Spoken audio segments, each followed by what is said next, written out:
Your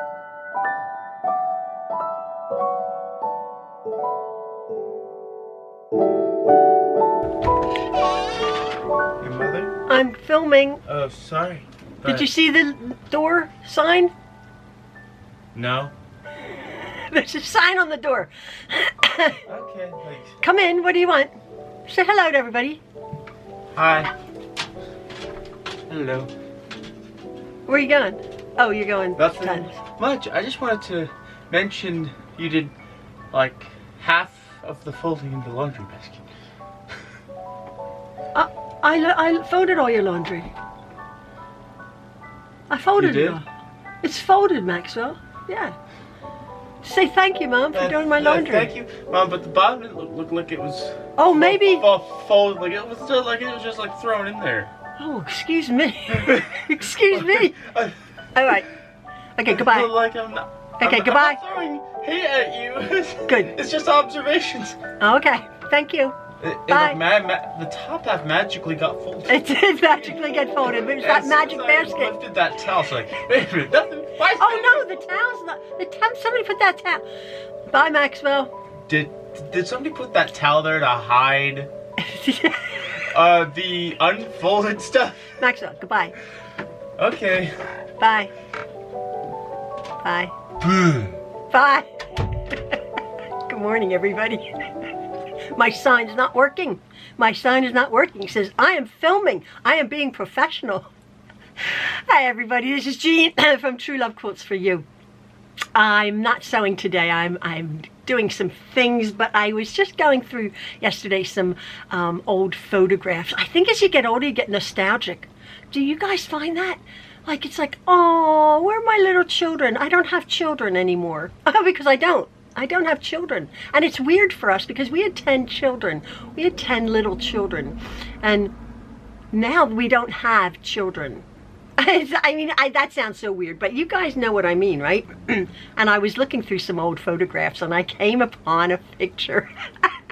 This is True Love Story time. If you guys want to settle down, have a cup of tea, another True Love Story. I was just recounting this story to Maxwell earlier, and Ian was in the other room and he came out and he said, put on a necklace, Jean, and tell the story to your friends. And I'm like, ow. And he's like, this is a good story, because you know us and our stories with our large family. And actually I was thinking about it, I'm like, this was a good story, so I'm going to tell you. So if you want to see quilting and sewing, go somewhere else, but if you want to listen to a true love story, this is your place to be this morning. When Maxwell, who's now 25 years old, was 18 months old, we had the opportunity to go back to England. Now, if you're new here, my husband, Ian, is from London. I married Ian in 1981, and the day after we got married, I got on an airplane and we eloped. And I moved into his house in London. And then I lived in London for about 18 months, and we moved up to the city of Norwich, which is in the country, up north. And we lived there for 9 years in England, and then we moved, and we're back to here in America. 6 of our older children were born in England. Our 6 sons, our first 6 sons were born in England. So yes, they do have English citizenship and American citizenship. They have both passports. They go back to England quite a lot. And we had the opportunity in 2001, I believe it was, to go back to England as a family, the 12 of us. Well, it was not a small undertaking, to say the least. Okay, it was expensive, and the logistics of organizing a flight for 12 of us, our 10 children, and to add to the mix, one of our dearest young friends of our boys, Ryan, he said, "Oh, can I come?" I'm like, "Yeah, whatever. The more the merrier, right? What's 11 kids, right?" So we did all of our homework. We were flying from JFK, which is a horrible airport, but never mind, on British Airways, which we always flew, to London Heathrow. Well, I'm a very organized person, and for days and weeks leading up to this fairly gargantuan vacation, which we were there for 2 weeks, did all the packing, all of our mismatched horrible luggage, I was, getting all the passports and everything, and all of the tickets, and all of the logistics, getting ride up to the airport, which was fine. Well, so there's 13 of us, and of course, being a large group, we get up to the airport, as you should. We got there like 3 hours ahead of time. We really did, because this huge entourage of a bunch of million kids. Maxwell has just a baby and his little tiny umbrella stroller. So we get there early, and of course my husband is in charge of all the passports. I have to say, our children were excellent. They were not running around. It wasn't chaos. We don't do chaos. They knew what they expect of them. They were very, very obedient. We all were in a group. As I said, it wasn't chaotic, but it was just a lot of people, of course. So Ian had all the passports, and he went up, of course, to the desk, the check-in desk, and the clerks there, took one look at us and said, "Oh, thank you so much for getting here earlier. We realize there's 13 of you. Would you mind just waiting over there where it's a little bit quieter in the line?" So they're like, "We know you're here. We know you're here." It was okay, wonderful. So the kids were sitting. It was nice. We were waiting. We had some snacks. We were waiting, and people were coming and going onto the plane, being checked in. My husband went up a couple times and said, "Do you remember that we're here?" We didn't know, although we had flown quite a bit, we didn't know quite the protocol. We hadn't booked any seats. I don't think back then you just got on the airplane, whatever. So Ian kept going. He went about 3 times to the desk, to the clerk, and said, "We're here. Is everything okay?" "Yes, we know you're here, Trueloves. It's fine. Don't worry about it." Well, we sat for like 2.5 hours, and then all of the line started to dwindle down, and all of a sudden we're like, it's not boarding time, but there's 13 of us sitting there, right? So Ian went up, and they're like, "Oh." Well, frantic phone calls, we realized a supervisor, a man and a woman, came running around the corner, and they're like, "Truelove group?" We're like, "Yeah, come with us." And the woman literally took all the 13 passports. She took all the passports. "Please follow me now." Well, we had just carry-on. We had checked all of our luggage, massive amount of luggage, right? We had our carry-ons, and Maxwell in his little buggy. Well, we're running through the terminals. She's like, "Please hurry." Oh, the boys are like running, and Ian was holding Niles, who was just like, what is he, 4 or 5 years old? He couldn't run as fast. Malia was holding things, and I'm pushing this little stroller in the back, bringing up the rear, like puffing, huffing. I've been up for like 10 days, right? I thought, what is wrong with this picture?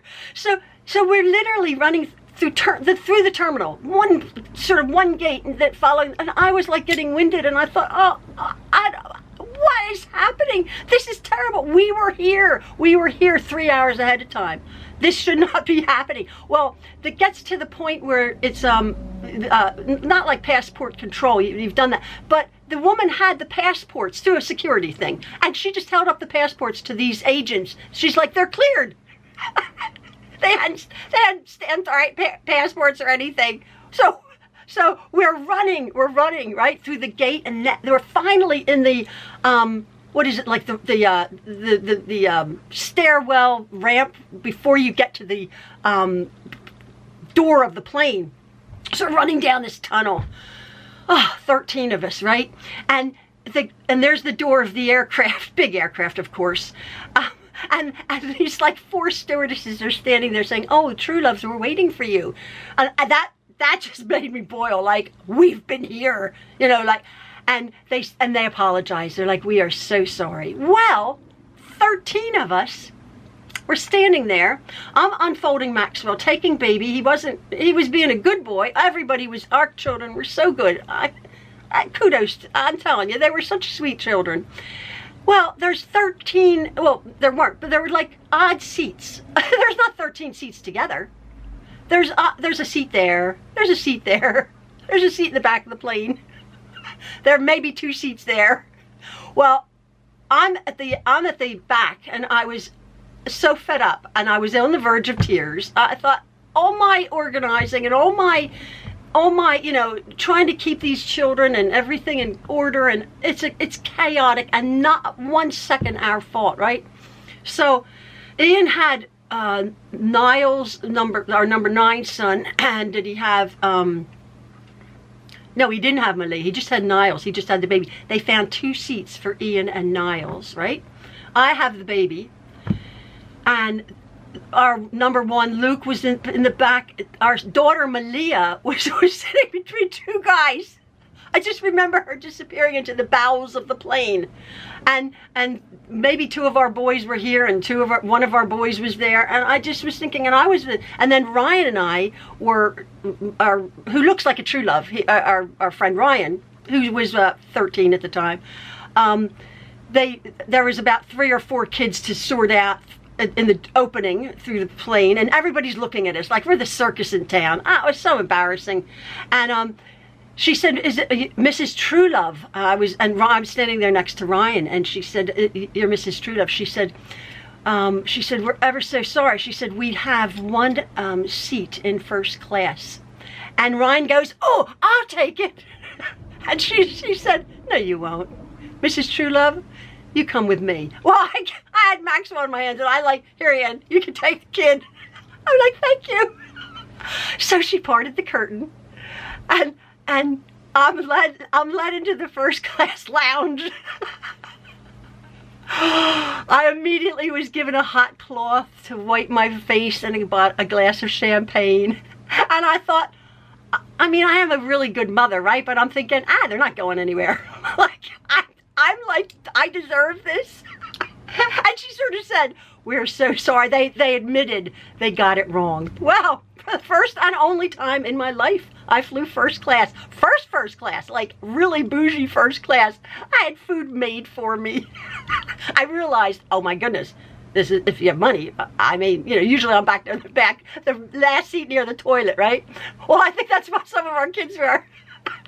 I think that's where they put Ryan, actually. He was such a brat. He's like, "Oh, I'll fly first class." Anyway, so about a quarter way through the flight, they allowed Ian to come through the curtain, and he comes in. He says, "Are you okay, darling?" And I'm reclining, like, "Yeah, I'm okay. Could you go away?" I put my little eye mask on and went back to sleep. And he's like, "Wait, do you want to come look, see if the children are okay?" I said, "No." I said, "They're not going anywhere. We're on an airplane. You deal with it." Wasn't Ian's fault. He was so good. He's like, "Oh, okay." So they ushered him out, and it was funny because we get off, and we're allowed off first, right?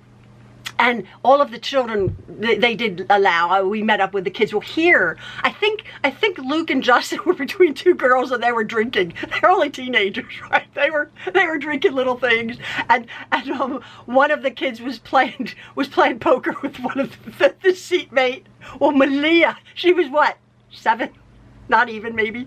She was sitting between these 2 guys. Well, they were very, very good. She was all wide-eyed. Here, though, her ears had sort of popped and were, like, really hurting. Well, I don't know if they were businessmen, but they were, like, really looking after Malia. She was crying. I'm like, "Oh, I'm so sorry. I'm so sorry." You okay, kid? Anyway, so we got to England. We go out, and we're in England, which is a small country, and we're big people, okay? There's 13 of us. My brother-in-law had to rent. Heathrow's about a 3-hour drive from Norwich, maybe 2.5-hour drives. He had to rent, kindly, a big, what they call people mover. In this country, it would just be like not a minivan, a bit bigger, like a cargo van, with like that had 12 seats in it or something. We had to sit on each other's lap. I put a picture up at the very end of us. I found the picture of us. I think Barry, my brother-in-law, took the picture of us. It was just luggage and luggage and luggage and kids and kids. That was the funniest thing. And then we went in this people van, this people mover, and he took off. And yeah, we spent 2 weeks in England. It was just so lovely. Like I said, I lived in England for almost 9 years, for over 9 years. And we had 6 children there, and we lived in a little village. And being an American, I didn't, a young American, I didn't appreciate where we lived. It was like a chocolate box village. I'd put a picture up at the very end. We had a 400-year-old thatched roof post office. There's a picture that I found. Like I said, I was just being nostalgic, and we had a little cottage there. It got too small though for our large family, and we moved on. But yeah, so that was my story. I was recounting that to Maxwell. We're having a laugh about that flight from, I'm telling you, whatever. But I made out. It was awesome. So anyway, that's my true love story of the day. I hope you're all having a good time and have your own stories and can have a laugh and enjoy each other's company. Thank you for listening to me this morning. Love from the True Loves. Stay safe. Bye.